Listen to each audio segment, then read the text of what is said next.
Y'all, this pattern was so much work. I knew it would be a lot of work, but it was a lot of work. Hi friends, if you're new here, welcome. In this video, I'm gonna show you how to put together my first ever graded sized PDF pattern. It is this adorable vintage inspired summer blouse called the Robin Blouse. I'm currently wearing it. I am obsessed with it and I'm super excited to share it with all of you. So I've made another video, which you can find linked in the top right corner if you click on the little eye, and also on the page where you purchase this pattern, where I go into more detail talking about why I made certain design choices, and then I also talk about how to choose your size, how to print out the pattern, how to make alterations to make it fit you better. And yeah, just going into detail on all of those things. Also, it's in 18 different sizes and you get all 18 sizes with one purchase. My smallest size is a 32-inch chest and the largest size is a 63-inch chest. So hopefully that will work for everyone who wants to make this. If you want more information on sizing, again, that will be in the other video, which you can find over here or where you purchase the pattern. And yeah, let's get into it. So as far as what fabric to make this out of, any kind of light to mid-weight linen, preferably more like a lightweight linen, is gonna work great for this. You can also use something like a cotton shirting or other fabrics. You could probably use a silk or a rayon. Anything that is woven with little to no stretch and relatively lightweight is gonna work great for this. So this pattern only has 4 pattern pieces. I wanted to keep it as simple as possible. After you print out and cut out your pattern and do any pattern alterations, it's time to cut out your fabric. And it will say on each pattern piece how many you need to cut out. The ones that you need to cut out 2 of, make sure that you're cutting out 2 mirror images rather than 2 of the same. Make sure you add seam allowance as you cut this pattern out because the pattern does not include seam allowance, and that is marked on every pattern piece, so you don't have to worry about remembering if it does or doesn't. You can just read it. But you're also welcome to add your own seam allowance to the paper pattern before you transfer it to fabric. That is entirely up to you. You'll notice that there are darts on the front of this pattern. There are many different ways to transfer dart markings. My favorite way to do it is tailor's tacks, which I have a whole tutorial for tailor's tacks, which I will also link in the top right corner, so you can check that out if you're not familiar with them. But you're going to need to have some method of marking your darts on both sides of the pattern. So the first thing I like to do is sew the darts shut. So I like to find the center of my dart, crease it, and then just sew along a line that I've marked. After you do this on both pattern pieces, you'll want to press the dart. People will argue pretty strongly that you should press them one way or the other way. It does matter and it does make a difference in the overall look, but you can make your own choice about what you like. So whichever side you press the dart towards will look like it's slightly on top of the other side. So if you're not sure, just try pressing them one way and look at it, and try pressing them the other way and look at it, and see which one you like better. The next thing is to sew the shoulder seam. So again, you can do any seam finish, but I like to do this with a flat felled seam on a machine. So I go ahead and sew these right sides together, just along the shoulder seam, sewing the back panel to the 2 separate front panels. I say panel, it's just the back of a shirt.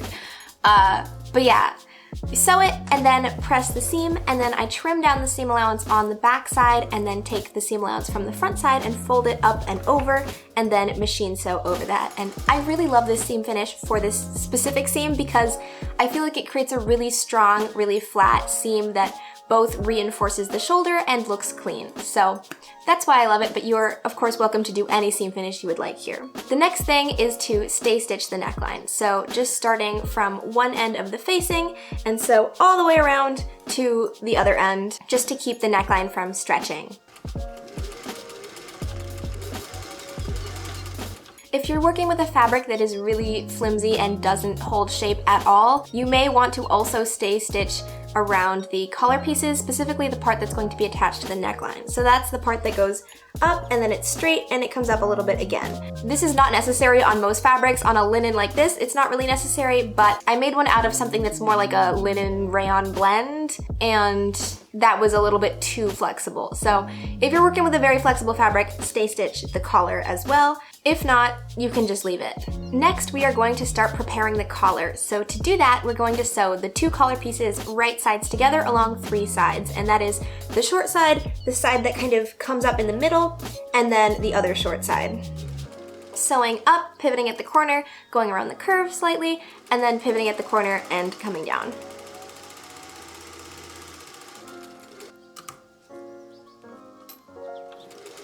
If you're a little bit confused about which side this is, if you look at the pattern piece of the collar, it is the top. So whichever way the text is going, it should be on top where you're sewing, not on the bottom. Once you've sewed around all the sides, I like to trim the seam allowance down to about 3/8 of an inch. If you're working with a wide seam allowance, this might be necessary. If not, you can just leave it. And then, more importantly, you need to trim the corners and the curves. So making sure that you don't clip through your actual seam line, clip the corners and clip into the curve. You can clip little V's into the curve that goes outward. It's a pretty gentle curve, so if you don't, it's probably okay, but I like to clip at least little just slits into that top curve. Once you have that, you can turn it out, push the corners out, and press it with your iron. So now you're going to need to find the center of the collar, and to do that you can just fold it in half and put a pin in it, or if you're working with a linen, you can probably finger press it and have a very visible crease. If you're working with something that doesn't crease, you're going to want to mark it with a pin or with a pencil or some other kind of marking device. You're also going to want the center of the back panel, which might already have a crease in it from when you cut it out, but if not, you can just fold it in half like you did with the collar and find the center back. So now we're going to attach the collar to the shirt, and this process is probably the hardest part about this garment. Once you get through the collar and lapel situation, everything's pretty easy from there. So to attach the collar, we're going to start in the center by lining up the center of the collar and the center of the neckline. One of the collar pieces we're going to completely ignore for now, and the other piece we're going to line up the center back, and then we're going to slowly ease it around that neckline curve from the center going outwards, and making sure that you have the same amount of distance from the center front line on each piece to where the collar ends. So that should be around 3/4 of an inch to 1 1/4 inches, depending on what size you're working with and how much you stretch the fabric, but just make sure that it is the same amount of distance on both sides. So here you can see after I've sewn it, there's a little bit of room from my center front crease, which I've just creased to show where it is and where the collar ends. The space that I'm talking about is this space right here. So you're sewing the collar on and there's a little bit of space left before the facing, which is over here. So just make sure this space is the same on both sides. Just take your time, use lots of pins or clips, and go slow. If you mess up, just unpick that section, or if you have to, you can unpick the whole thing and resew it until it's nice and clean.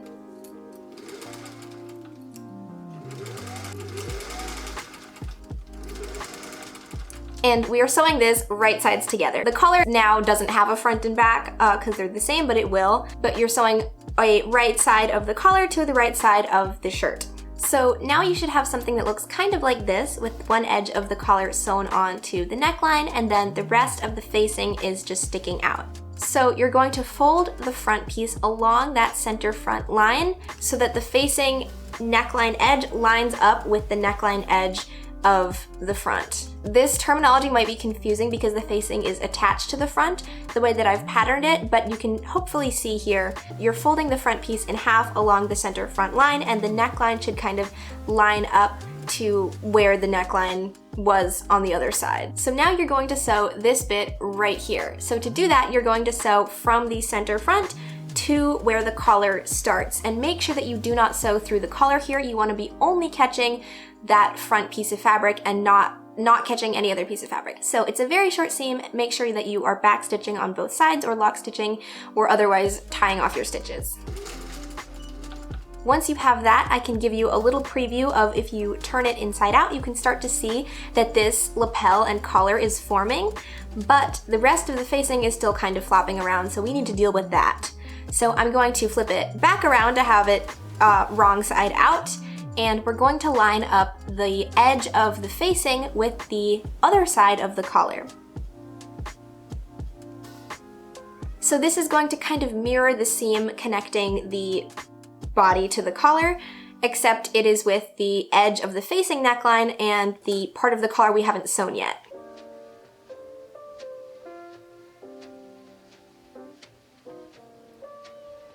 This seam is also a little bit tricky. You're going to want to use lots of clips or pins or baste it to make sure that everything is in place, and you want to make sure that you aren't sewing through any other pieces of fabric. So just the two layers that you're attaching together, and sew right along that curve. So here you have the shirt. We're looking at the inside of it, so this is the outside, this is the inside. One side of the collar is sewn on to the outside of the shirt, and then this is the inside of the collar, which actually is going to show on the outside because it folds out.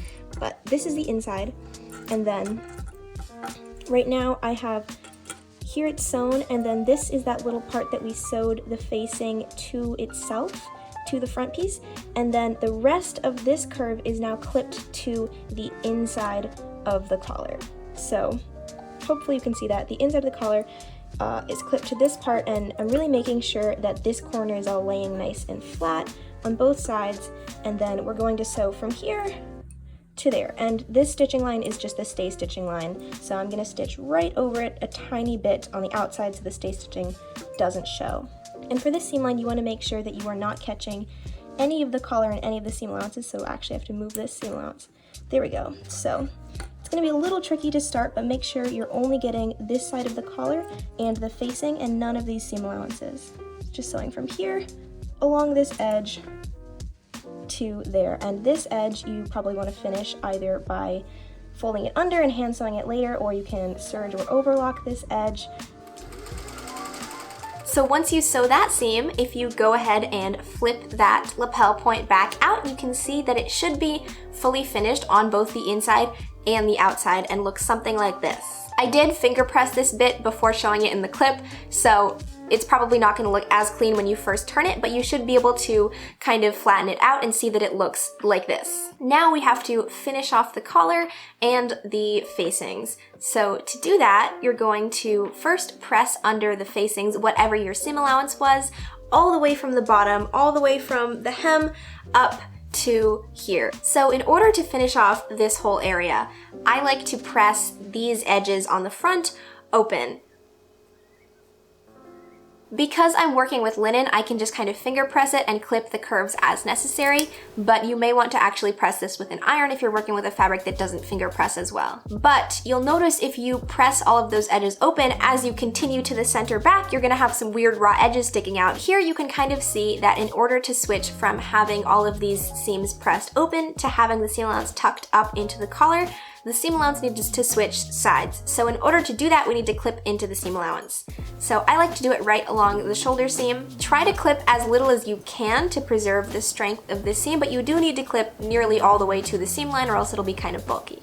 So clip into it there, and then along the back neck, you can push the back seam allowance up into the collar, fold the edge of the collar down, and then sew that down either by hand or by machine. I like to do this by hand with sort of an invisible stitch, but because of how the collar folds down, you actually won't see this line at all. So if you would like to just go ahead and top stitch that by machine, you are absolutely welcome to do so, and it will not show in the final garment unless you're like wearing the collar up. So that is how you arrange the seam allowances for the collar, but moving on to the facings, fold the edge of the facing under all the way down and then pin it in place. For the edges that are near where the lapel and collar fold out, I highly suggest pinning them in place while that fold is folded, because that will help to make sure that your collar and lapel will actually sit how they're supposed to, rather than kind of flipping up because there isn't enough length of fabric in the outside edge. So fold it how you want it to be folded in the final garment, and then pin it or baste it in place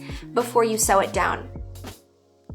And you can either sew it down by hand, which is what I like to do, or you can sew it by machine the entire way. You will have a visible stitching line going here. So when I do it by machine, I like to start around just above the bust so that I only have those vertical machine stitching lines, and do the top part by hand so it's a little bit more invisible. So I like to actually hold the fabric in this crease as I'm hand stitching the facing down, but as long as you've pinned or basted it in that position, it doesn't matter so much how you're holding it as you actually sew. So moving on to the sleeves, the first thing you'll need to do is stay stitch the sleeve head. So starting from about 1.5 inches away from the underarm, and you can do this with a slightly smaller seam allowance than your actual seam allowance, so the seam line gets hidden in your seam allowance when the garment is completed.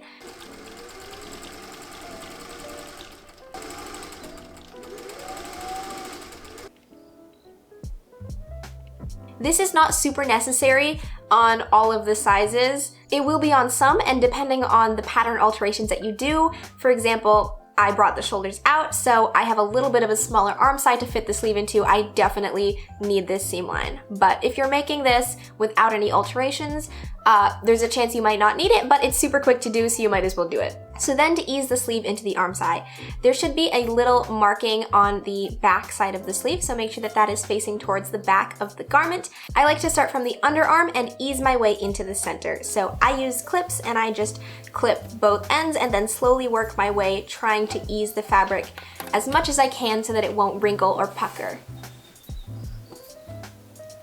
And I'm going to be doing this with a French seam, so I'm doing it right sides out first and sewing a narrow seam allowance and then trimming it down, flipping it, and sewing with a slightly larger seam allowance to encase all of those edges.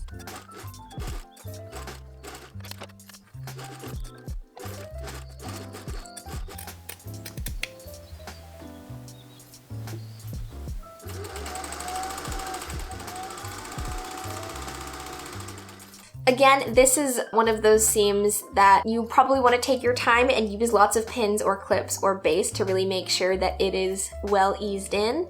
It shouldn't be as hard as the collar, especially if you didn't make the shoulders as broad as you possibly can, like I did on this one, which honestly I might have gone a little bit too far. I think if I brought it in 1/4 of an inch, I would have been okay, or like at least 1/8 of an inch, but I digress. Once you have both of your sleeves on, it's time to sew the underarm seam and the side seam all in one go. So I like to do this with a French seam as well, sewing it with the right sides out and a narrow seam allowance, and then trimming the seam allowance down, turning it inside out, and sewing with a slightly larger seam allowance. But again, any seam finish you want.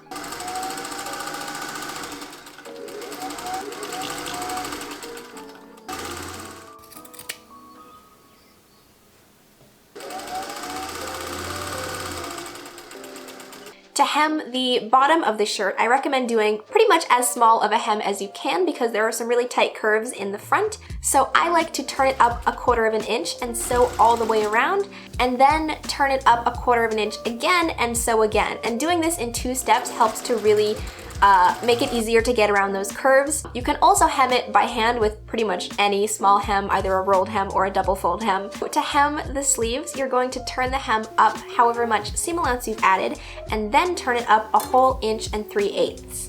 And this is a very wide hem because we're going to turn the hem up and create a cute little cuff. So once you do that, you can press it and then turn the cuff up just under 1 inch, like a scant inch.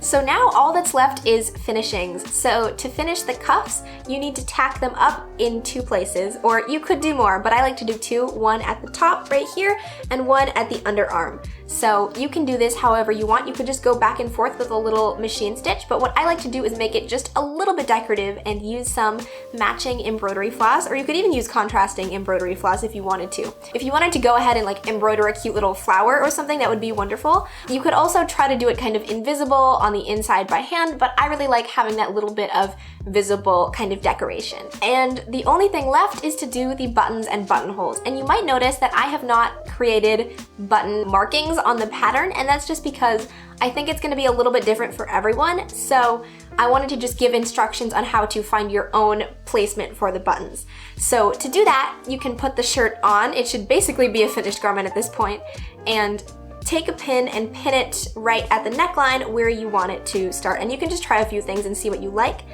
And then go ahead and pin a pin lower than that. This one doesn't really matter too much where it is. It's just to kind of hold those edges together.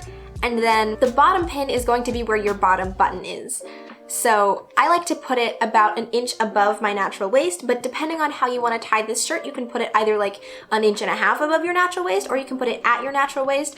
Experiment. I suggest actually tying the shirt at this point to see how you like it and how high you want that to be. Tie it in a square knot. That will make sure that the ends are pointing outwards rather than up and down. So you tie it in a knot, and then whichever tail is on top continues to stay on top as you tie the second half of the knot.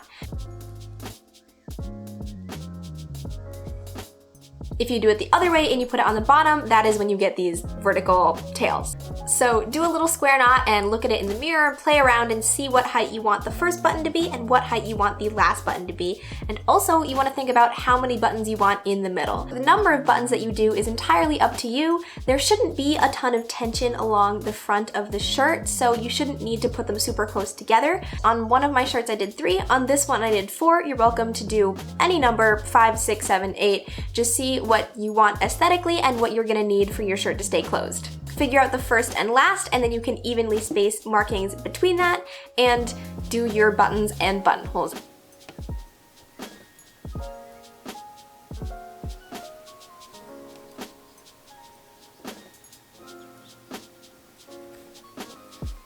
So yeah, that is it. This shirt is complete. If you wanted to like add a cute little patch pocket on the front, you could absolutely do that. I haven't done it yet because I'm trying to just show, you know, the pattern by itself, but that would be an adorable little detail to add. You could also extend the hem if you wanted to be able to wear this tucked in. But yeah, if you want to know about pattern alterations, how to choose your size, and just hear me ramble about this pattern and why I made certain design choices, the other video is linked in the corner, and it's also on the page where you purchase the pattern. And yeah, here is a cute little montage of what the Robin blouse looks like and a few different ideas of how you could style it.